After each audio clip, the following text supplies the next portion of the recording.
Hello friends, मैं doctor Shakti Singh एक बार फिर उपस्थित हूँ डॉक्टर शक्ति सिंह क्लासेस के थ्रू। और आज आपको मैं दीनदयाल उपाध्याय गोरखपुर विश्वविद्यालय गोरखपुर के अंतर्गत एक पेपर है जो बीएड के सेकंड सेमेस्टर में एक पेपर है जिसका नाम है ना, वो है विद्यालय प्रबंधन एवं नेतृत्व, जिसका कोड है EDU BEd 106।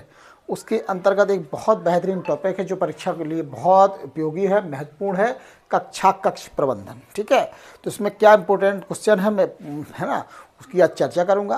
तो कक्षा प्रबंधन होता क्या है?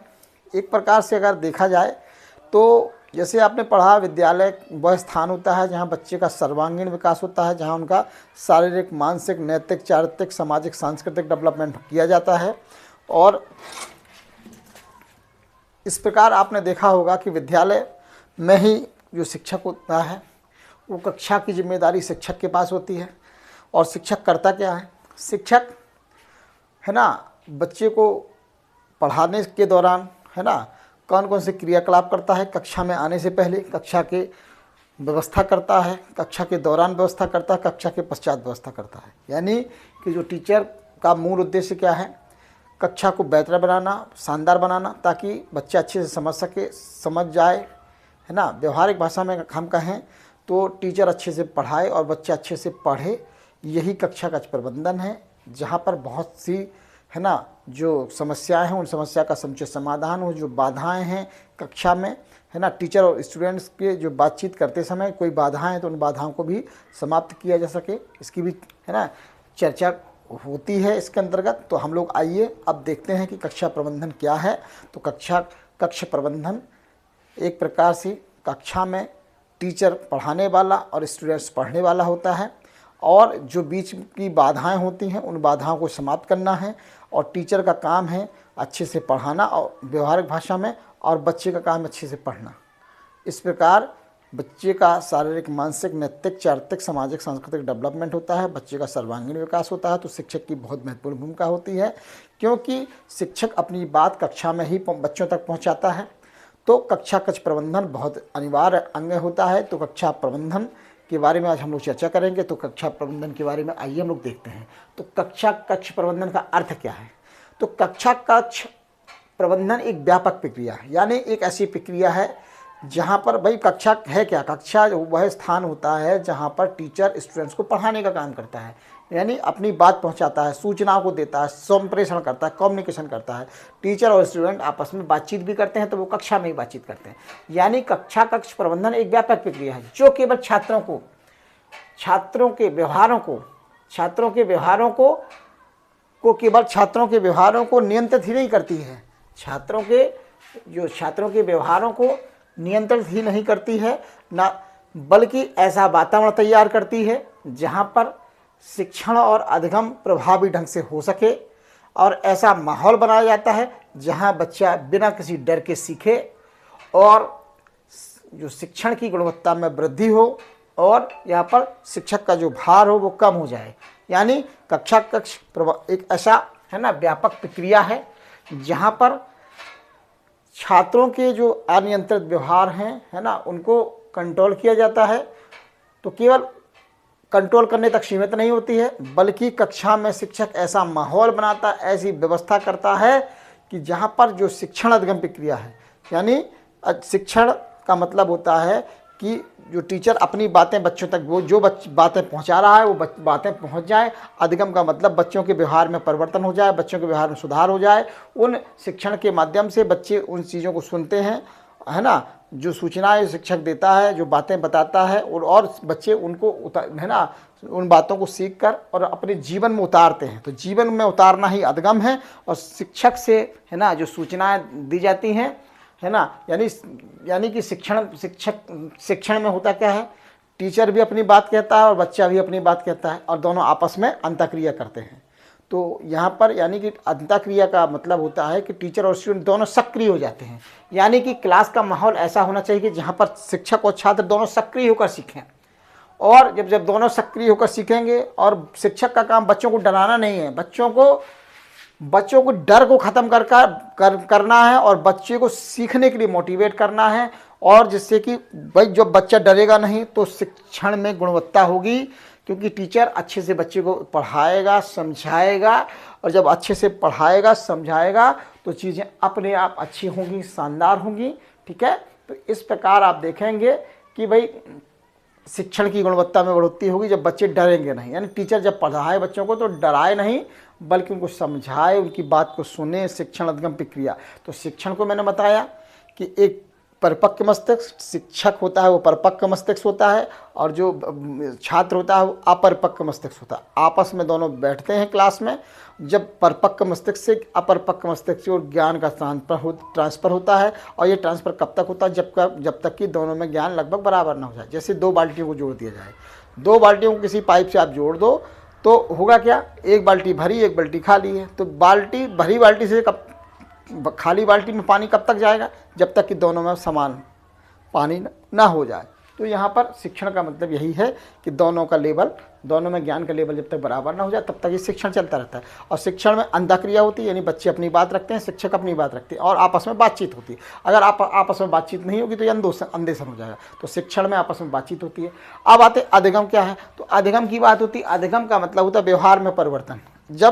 जब शिक्षक के द्वारा बताए गया ज्ञान को जो स्टूडेंट्स होते हैं अपने जीवन में अमल करते हैं, अपने जीवन में रोज़ यूज करते हैं, तो उनके व्यवहार में परिवर्तन होता है। इस प्रकार हमने देखा कक्षा कक्ष प्रबंधन एक ऐसी व्यवस्था है जो सब छात्रों के व्यवहारों को केवल नियंत्रित नहीं करती है, बल्कि ऐसा वातावरण तैयार करती है जहाँ पर बच्चे अच्छे से सीखते हैं, बिना डर के, बिना झिझक के, और गुणवत्तापूर्ण शिक्षा की व्यवस्था हो जाती है। और जो शिक्षकों पर जो वर्कलोड होता है वो भी कम हो जाता है।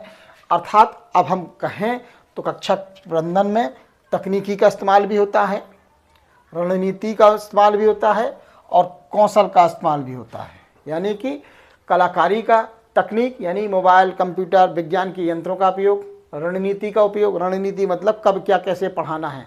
ठीक है, कौशल का मतलब जो भी शिक्षक का कक्षागत व्यवहार होता है उसको कौशल कहते हैं।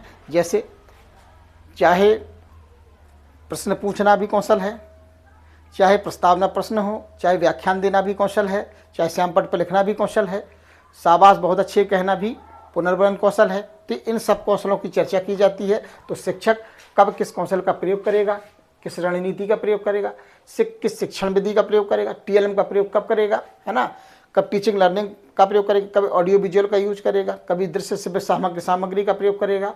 इस तरह शिक्षण को सरस आकर्षक बनाने के लिए, रुचिकर बनाने के लिए, बोधगम्य बनाने के लिए, सरस बनाने के लिए शिक्षक बहुत सारी तकनीक का इस्तेमाल करता है, रणनीति का इस्तेमाल करता है, कौशलों का प्रयोग करता है, और वहाँ पर कक्षा को व्यवस्थित और अनुशासित और उत्पादकता बनाता है। यानी कि शिक्षक कक्षा को कैसे व्यवस्था बनाता है? कक्षा व्यवस्थित लगे, सिस्टमेटिक लगे, सभी बच्चे ड्रेस में हों, अनुशासन में हों, है ना, सिस्टमेटिक बैठे हुए, शांत माहौल हो, शिक्षक है ना बच्चों को बिना डर के पढ़ाए और बच्चे बिना डर के पढ़ें। ठीक है, ऐसा उत्पादकता बढ़ी रहे। उत्पादकता का मतलब बच्चों में ज्ञान का ट्रांसफ़र हो और बच्चे समाज के उपयोगी बने, समाज के सक्रिय सदस्य बने। और इसमें भौतिक वातावरण, तो भौतिक वातावरण का मतलब कुर्सी मेज की बात है, वहाँ पर रोशनी अच्छी होनी चाहिए, हवादार पंखे होना चाहिए, ये सारी व्यवस्था होनी चाहिए, समय का प्रबंधन होना चाहिए, कब कौन सा टीचर किस सब्जेक्ट को कब कैसे पढ़ाएगा इसकी भी बात होनी चाहिए। और संसाधन का उपयोग भी सिखाना है भाई। फिर कक्षा कक्ष प्रबंधन में जो विद्यालय के संसाधन हैं बच्चों को ये भी बताना है कि अभी आप कक्षा में पढ़िए, इसके बाद आप लाइब्रेरी में भी जाइए, आप प्रयोगशाला में भी जाइए, और आप खेल के मैदान में भी जाइए, आपको कल्चर एक्टिविटी भी करनी है। तो इन सब बातों की भी चर्चा यहाँ पर होती है।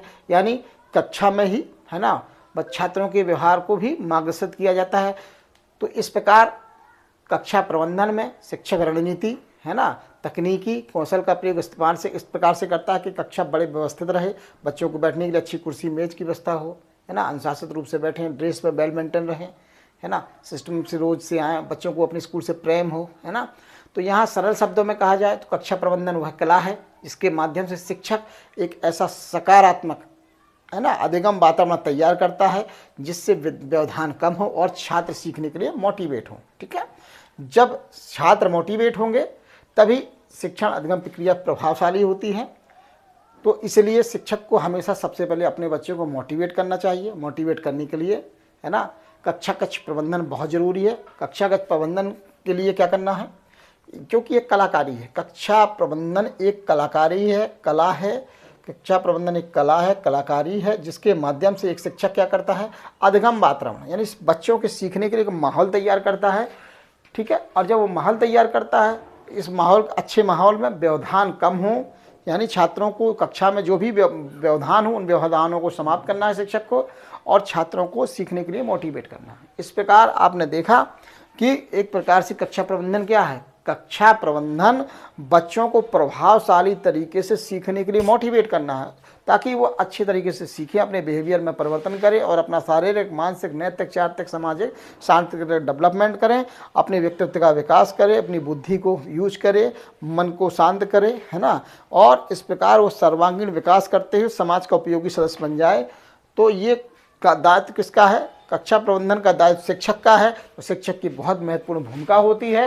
तो हम लोग यहाँ चर्चा करेंगे। अब हम लोग जाने कि भाई कक्षा प्रबंधन क्या है। तो कक्षा प्रबंधन एक व्यापक प्रक्रिया है, ठीक है, और ये केवल छात्रों के व्यवहारों को कहना कंट्रोल नहीं करती है, बल्कि ऐसा वातावरण शिक्षक तैयार करता है जहाँ पर बच्चे शिक्षण अधिगम प्रक्रिया में सक्रिय होकर प्रभावशाली तरीके से बिना डर के, बिना झिझक के, है ना, शिक्षक से बातचीत करें, कम्युनिकेशन करें, अच्छा संप्रेषण करें, जिससे क्या होगा, गुणवत्तापूर्ण शिक्षा प्रदान की जाए, बच्चे समाज के सक्रिय सदस्य बने और समाज उपयोगी बन जाए। तो इस प्रकार शिक्षक रणनीतियों का प्रयोग, टेक्नोलॉजी का प्रयोग, कौशलों का प्रयोग करते हुए, है ना, कक्षा को इतना व्यवस्थित बनाता है, कक्षा को अनुशासित बनाता है कि जो कक्षा है वो बड़े प्रभावशाली तरीके से सिखाने का काम करे, और जो कक्षा का जो माहौल है उस शिक्षण अधिगम प्रक्रिया को बहुत ही प्रभावशाली तरीके से, है ना, बच्चों को सीखने के लिए मोटिवेट करे। मोटिवेट करने से क्या होगा, है ना, बच्चे सक्रिय होकर सीखेंगे और समाज के सक्रिय सदस्य बन जाएंगे, और एक अच्छे प्रभावशाली, है ना, कक्ष में व्यवधान कम से कम हो, यानी जो भी बाधाएं हो उन बाधाओं को समाप्त करने की जिम्मेदारी किसकी होती है, तो बाधाओं को समाप्त करने की जिम्मेदारी शिक्षक की होती है। इसलिए ये कक्षागत प्रबंधन की जो भी बात होती है उसका सारा दायित्व तो शिक्षक पर होता है, क्योंकि शिक्षक ही वो बिंदु होता है, शिक्षक ही वो व्यक्ति होता है जो टीएलएम की व्यवस्था करता है, टीचिंग लर्निंग मटेरियल की व्यवस्था करता है, साहित्य सामग्री की व्यवस्था करता है, शिक्षण को रुचिकर बनाता है, आकर्षित बनाता है, बोधगम्य बनाता है, शैक्षिक तकनीकी का यूज करता है, शिक्षण टेक्नोलॉजी का भी प्रयोग करता है। तो बहुत सारे तरीके और नवाचारों का प्रयोग करते हुए कक्षा प्रबंधन को शानदार तरीके से प्रस्तुत करते हुए शिक्षण अधिगम प्रक्रिया को बड़े प्रभावशाली तरीके से बच्चों के सम्मुख प्रस्तुत करता है। बच्चे उस प्रभावशाली कक्षा को देखकर मोटिवेट होते हैं और सीखते हैं, और सीखकर अपने व्यवहार में परिवर्तन करते हैं, यानी अधिगम करते हैं। अधिगम क्या है, व्यवहार में परिवर्तन। शिक्षण क्या है, ज्ञान और सूचनाओं को, है ना, संकलित करना और उसको फिर अपने जीवन में उतारना, ये सब अधिगम है, शिक्षण अधिगम प्रक्रिया कहलाती है। अब हम लोग चर्चा करते हैं कक्षा प्रबंधन के सिद्धांत की। तो उस कक्षा प्रबंधन के सिद्धांत का मतलब ये किन किन बातों का ध्यान रखते हुए शिक्षक को कक्षा प्रबंधन करना है, यानी कक्षा में कौन कौन सी बातों का ध्यान रखना है कि एक प्रभावशाली कक्षा का निर्माण। तो प्रभावशाली कक्षा का निर्माण के लिए, है ना, शिक्षक को किन बातों का ध्यान रखना है, तो आइए चर्चा करते हैं। तो कक्षा प्रबंधन, तो एक शिक्षक को योजना का सिद्धांत, यानी कि एक शिक्षक को सबसे पहले कक्षा की योजना बनानी पड़ेगी। तो उसे एक लेसन प्लान बनाना पड़ेगा कि भाई वो कैसे पढ़ाएगा बच्चों को, है ना। तो योजना बनानी पड़ेगी, तो पाठ्य योजना बनानी पड़ेगी, प्रस्तावना प्रश्न पूछेगा, फिर, है ना, अध्यापक उद्देश्य कथन बोलेगा, टीचिंग लर्निंग मटेरियल का प्रयोग करेगा, है ना, चार्ट मॉडल का भी प्रयोग करेगा, है ना, फिर प्रश्न भी पूछेगा, बोध प्रश्न भी पूछेगा, फिर पुनरावृत्ति के प्रश्न पूछेगा, पाठ को आगे बढ़ाएगा। तो ये सारी योजना, यानी कि शिक्षक को योजना बनाते समय क्लास में पाठ्य योजना बनानी पड़ेगी, है ना, और बच्चों के बैठने की, है ना, पाठ्य योजना, बच्चों के बैठने की व्यवस्था होनी चाहिए, और क्लास का जो माहौल हो, पंखे हवादार कमरे हों, है ना, गर्मी ना लगे, पर्याप्त रोशनी हो, है ना, उमस ना हो, है ना, इन सब बातों को ध्यान में रखते हुए एक बेहतरीन शानदार कक्षा बनानी चाहिए। श्यामपट की व्यवस्था हो, मेज कुर्सियाँ हों, साफ कक्ष हो बच्चों के लिए, है ना, तो सारी व्यवस्था हो, ठीक। तो ये कहीं एक अच्छे कक्ष में जो भी व्यवस्थाएं होती हैं, शानदार रंगा पुता रूम होना चाहिए, है ना, साफ मेज कुर्सियाँ होना चाहिए। तो ये सब योजना बना के ही वो पूरा कर सकता है कक्षा प्रबंधन। अगला था तैयारी का सिद्धांत। अब शिक्षक को कक्षा में पढ़ाने से पहले तैयारी करनी होगी, अपनी विषय का तैयारी करनी चाहिए। क्लासरूम में कुर्सियाँ, मेज़, है ना, की व्यवस्था, चाक डस्टर की व्यवस्था, ये सारी व्यवस्थाएं उसे करनी होगी, यानी तैयारी का सिद्धांत, यानी पूर्ण तैयारी होनी चाहिए, है ना। और कक्षा में स्पष्ट नियम होने चाहिए, क्लास कक्षा के स्पष्ट नियम होने चाहिए। स्पष्ट नियमों का सिद्धांत का मतलब कक्षा के क्या नियम होना चाहिए, और शिक्षक को स्वयं भी कक्षा के नियमों का ज्ञान होना चाहिए, और साथ में छात्रों को भी कक्षा का नियमों का ज्ञान होना चाहिए। अब चर्चा करते हैं सकारात्मक पुनर्बलन या सुदृढ़ीकरण का सिद्धांत। तो सकारात्मक पुनर्बलन का मतलब कक्षा का माहौल ऐसा हो कि जहां बच्चों को पुरस्कृत किया जाना चाहिए, है ना, सकारात्मक पुनर्बलन देना चाहिए, बच्चों को मोटिवेट करना चाहिए ताकि बच्चे अच्छे से सीखें और हमेशा पुनर्बलित हो, यानी सकारात्मक पुनर्बलन, यानी पुरस्कार उन बच्चों को देना चाहिए, पुरस्कृत करना चाहिए। कक्षा इतनी प्रभावशाली हो, है ना, तो उसके लिए सकारात्मक पुनर्बलन वाला माहौल होना चाहिए कक्षा में। अब अनुशासन और धैर्य का सिद्धांत। तो अनुशासन और धैर्य शिक्षक को स्वयं भी अनुशासित होना है और धैर्य रखने वाला भी होना चाहिए, कभी विचलित नहीं होना चाहिए। कभी हो सकता है क्लास में कुछ ऐसी घटनाएं घटें जिससे शिक्षक परेशान हो जाए, धैर्य खो दे, आपा खो दे, तो शिक्षक को ना तो कभी स्वयं अनुशासित रहते हुए ना तो कभी अनुशासनहीन होना है, ना स्वयं, है ना, धैर्य को खोना है। ठीक है। समानता का सिद्धांत। अब आते चल, समानता का सिद्धांत क्या कहता है? कक्ष प्रबंधन में समानता का सिद्धांत कहता है कि शिक्षक को हमेशा सारे बच्चों के प्रति समान भाव रखना चाहिए, उसे निष्पक्ष रहना चाहिए, उसे जाति विहीन और धर्म विहीन समाज की स्थापना करनी है। भाई शिक्षक को एक दायित्व है कि वो समानता का, लोकतंत्र में समानता का व्यवहार करे, क्योंकि ना सारे बच्चे समान हैं, इसलिए कोई ना किसी जातिगत आधार पर भेदभाव करे, ना धार्मिक आधार पर भेदभाव करे। इसलिए समानता का सिद्धांत ये कहता है बच्चों के साथ किसी भी प्रकार का उसे भेदभाव नहीं करना है। अब अगला है छात्र से भक्त से।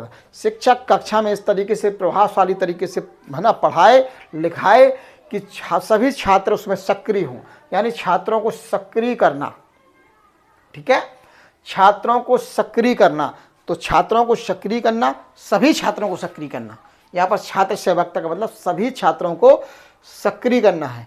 अगला है बैठने की उचित व्यवस्था का सिद्धांत। ठीक है, अब बैठने की उचित कक्ष में बच्चों के बैठने की व्यवस्था इस प्रकार से हो कि सारे बच्चे टीचर की नज़र में बने रहें, यानी शिक्षक की नज़र सारे बच्चों पर समान रूप से पड़े। तो बैठने की व्यवस्था उचित व्यवस्था हो, शानदार डेस्क हो नीचे, और शिक्षक की नज़र ऐसी हो कि सारे बच्चों पर पड़े। ठीक है। प्रभावशाली संप्रेषण। टीचर अपनी बात बच्चों तक कम्युनिकेशन के माध्यम से, संप्रेषण के माध्यम से, बातचीत के माध्यम से, तो बातचीत में कोई बाधा नहीं होनी चाहिए, भौतिक बाधा नहीं होनी चाहिए, ना शोर होना चाहिए, ना गुल होना चाहिए, है ना, हल्ला ना गुल्ला, कुछ भी नहीं होना चाहिए।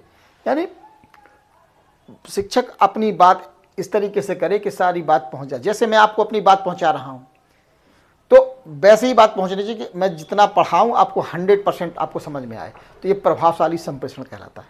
शिक्षक जितनी बात बताए सारी बात आपको समझ में आ गई, तो उसका मतलब प्रभावशाली संप्रेषण। अगला है निकटता का सिद्धांत। ठीक है, तो निकटता का सिद्धांत, भाई बच्चे जब क्लास में बैठते हैं तो है ना, तो शिक्षक के निकट ही होना चाहिए। अर्थात शिक्षक को क्या करना चाहिए? बच्चों के निकट जाना चाहिए, है ना। इसका मनोवैज्ञानिक इफेक्ट पड़ता है। यदि शिक्षक क्लास में घूमेगा, टहलेगा, बच्चों के नज़दीक जाएगा, तो बच्चों पर एक मनोवैज्ञानिक प्रभाव पड़ता है, बच्चे अनुशासित होते हैं, बच्चे ध्यानपूर्वक सुनते हैं। तो निकटता का सिद्धांत। ठीक है, और यानी निकटता का सिद्धांत से आप लोग समझ गए कि शिक्षक को बच्चों के निकट भी जाना है। कभी आपने देखा होगा कि उद्दीपन परिवर्तन कौशल का प्रयोग करते हुए शिक्षक कभी बच्चों के पास आता है, कभी बच्चों से दूर जाता है। ठीक है, तो इस प्रकार ये निकटता का सिद्धांत। अगला है रुचि का सिद्धांत। भाई शिक्षक को बच्चों को जब पढ़ाना है तो रुचियों को ध्यान में रखना है। किसकी रुचियाँ? बच्चों की रुचियाँ। और उदाहरण भी प्रस्तुत करने हैं तो वो बच्चों के अकॉर्डिंग, है ना, बच्चे जो फील करते हैं, बच्चे जो महसूस करते हैं, वो उनके जीवन से जुड़े उदाहरणों को आपको बताना है। समय प्रबंधन। अब कक्ष में समय प्रबंधन बहुत महत्वपूर्ण है। आपको कितने मिनट की क्लास दी गई है, कितने मिनट में कौन कौन सी चीज़ बतानी है, कौन कौन सी चीज़ समझानी है, तो ये एक प्रकार से समय प्रबंधन, क्योंकि समय सारणी विद्यालय की होती है और वो तय करती है कि आपको एक टीचर को कितना समय दिया गया है, क्योंकि बच्चों की भी कैपेसिटी होती है पढ़ने की, है ना। तो समय प्रबंधन का सिद्धांत बच्चों के लिए और शिक्षक सबके लिए महत्वपूर्ण होता है, क्योंकि टीचर पर ज़्यादा वर्कलोड ना हो और बच्चों पर भी बहुत ज़्यादा वर्कलोड ना हो, क्योंकि सबकी सुनने और समझने की एक क्षमता होती है। तो उस क्षमता को ध्यान में रखते हुए कक्षा कक्ष प्रबंधन करें। अगला है लचीलेपन का सिद्धांत। अब देखिए, कक्षा कक्ष के नियम इतने कठिन नहीं होने चाहिए, इतने टाइट नहीं होना चाहिए। अगर हो भी तो समय और आवश्यकता के हिसाब से उसमें बदलाव होना चाहिए, परिवर्तन होना चाहिए। यही लचीलेपन का सिद्धांत कहलाता है कि समय के अकॉर्डिंग बदलाव। अब आता है कि शिक्षण प्रक्रियाओं की निरंतरता का सिद्धांत। ठीक है। शिक्षक का काम क्या है? क्लास में पढ़ाना, तो शिक्षण प्रक्रियाओं को यूज करना। शिक्षण प्रक्रियाओं का मतलब उसके शिक्षण स्किल से है, और शिक्षक को कंटिन्यू अपने शिक्षण कौशल का यूज करते हुए, है ना, शिक्षण की प्रक्रियाओं को निरंतर, है ना, क्लास में दोहराना है। अगला आता है व्यक्तिगत भिन्नता सिद्धांत। शिक्षक को पढ़ाते समय इस बात का ध्यान रखना है कि क्लास में बैठे सारे बच्चे एक समान नहीं हैं, न एक समान IQ के हैं, न एक समान अधिगम के हैं, न एक समान पर्सनालिटी के हैं, सब अलग अलग हैं। तो शिक्षक को पढ़ाते समय उच्च बुद्धि वाले बच्चे भी हैं, निम्न बुद्धि वाले बच्चे और मीडियम बुद्धि वाले बच्चे हैं, तो सभी को ध्यान में रखते हुए उसे पठन पाठन करना है।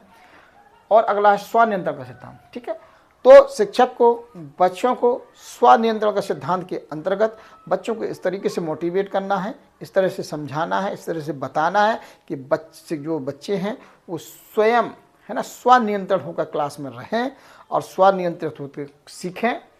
अगला है सौहार्दपूर्ण वातावरण का सिद्धांत। तो सौहार्दपूर्ण वातावरण का सिद्धांत क्या कहता है? सौहार्दपूर्ण वातावरण का सिद्धांत कहता है कि जो कक्षा है ना, उसका माहौल बड़ा सौहार्दपूर्ण होना चाहिए, बच्चों को आपस में प्रेम होना चाहिए, एक दूसरे से जुड़ाव होना चाहिए, है ना। अगर एक दूसरे से जुड़ाव होगा तो आप ये जान लीजिए कक्षा का वातावरण सौहार्दपूर्ण होगा, शिक्षण अधिगम प्रक्रिया प्रभावशाली होगी, अच्छा कक्षा कक्ष प्रबंधन हो जाएगा। अगला है पृष्ठपोषण का सिद्धांत। तो शिक्षक को फीडबैक मिलना चाहिए और बच्चों से भी फीडबैक लेना चाहिए और स्वयं भी, है ना, फीडबैक से क्या होता है कि शिक्षक को अपनी कमियां पता चल जाती हैं। जब शिक्षक को अपनी कमियां पता चल जाती हैं तो वो क्या करता है, अगली कक्षा में, है ना, शिक्षण प्रक्रिया अधिगम प्रक्रिया को प्रभावशाली तरीके से प्रस्तुत करता है, कमियों को दूर करने की कोशिश करता है। ठीक है, अगला है निवारक प्रबंधन का सिद्धांत। निवारक प्रबंधन का सिद्धांत का मतलब शिक्षक इतना सजग होना चाहिए, इतना समझदार होना चाहिए, इतना जानकार होना चाहिए, इतना अनुभवी होना चाहिए कि कक्षा में समस्या आने से पहले शिक्षक को ये पता चल जाए कि ये समस्या आ सकती है। जब शिक्षक को ये पता चल जाए कि ये समस्या आ सकती है तो उस पहले ही वो चीज़ को क्लियर कर दे। ठीक है, यानी शिक्षक जानता है कि बच्चों को कहाँ समस्या है और जब वो जानता है तो पहले ही उस समस्या का समाधान कर दे। ठीक है, जैसे मैं जान रहा हूँ आपको हेडिंग लिखना है, परीक्षा में हेडिंग, तो मैं आपको हेडिंग के रूप में ही सब चीज़ दे रहा हूँ। क्वेश्चन कैसा भी आएगा आप हेडिंग को समझ लेंगे तो इन सब चीज़ का यूज करके कक्षा प्रबंधन का कोई भी क्वेश्चन आएगा तो आप बड़े अच्छे से लिख लेंगे।